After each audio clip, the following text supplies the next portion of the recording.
And I actually, when I arrived in Atlanta, I turned on the TV, CNN, and the first person I saw was actually Christopher.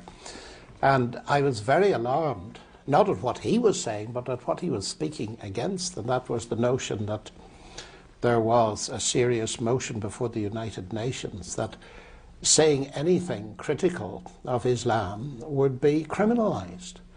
And that's the end of free speech, and it's very dangerous. Well, perhaps you want to comment on that, because I think you're probably much more astute observer of it than I am. The United Nations non-binding, so far non-binding resolution, which is carried now for 3 years, and was carried again this week, sponsored by Pakistan, a country for which we pay.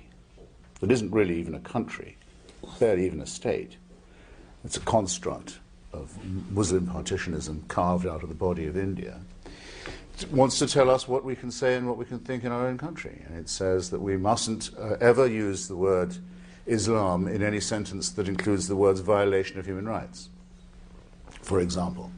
Now this is in the week when the government of Pakistan has handed over to the Taliban its most fertile valley, this valley of Swat, 100 miles from the capital, Islamabad, and said, you can run this valley, militarily and legally. You can have Sharia law, and you are the police and the enforcers of it. And you can close all the girls' schools. But we can't say that your religion is anything to do with violation of human rights. It's preposterous. Your point about the one-way street is very well made, if I may say so. There are madrasas within 50 miles of where I live in Washington, in Virginia.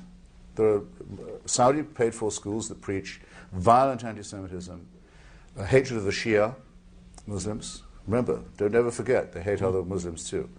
Of Hindus, of Christians and Crusaders, and of course of atheists. So they've got me, 3 times, I suppose, in this field of fire.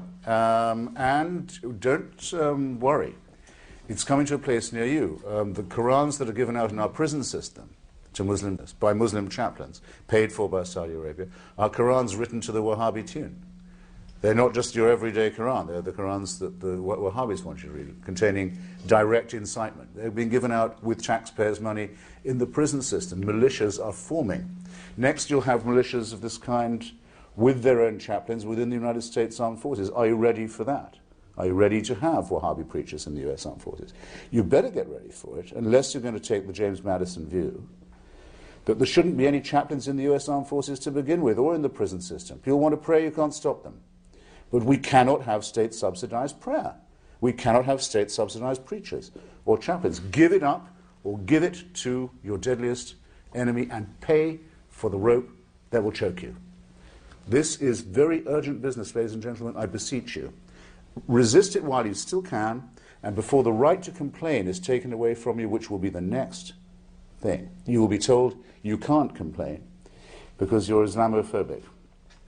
The term is already being introduced into the culture as if it was an accusation of race hatred, for example, or bigotry, whereas it's only the objection to the preachings of a very extreme and absolutist religion. Watch out for these symptoms. They are not just symptoms of surrender, very often ecumenically offered to you by men of God in other robes, Christian and Jewish and smarmy ecumenical. These are the ones who will hold open the gates for the barbarians. The barbarians never take a city till someone holds the gates open for them. And it's your own preachers who will do it for you, and your own multicultural authorities who will do it for you. Resist it while you can. And if you wonder what will happen if you don't, look and see how a cricket team in Middlesex in England had to change its name by force last week, because it was called, and had been for years, the Middlesex Crusaders. Look and see how stories about little pigs can't be taught to children in English schools anymore, lest offence be taken by the religion of peace. Resist it while you can.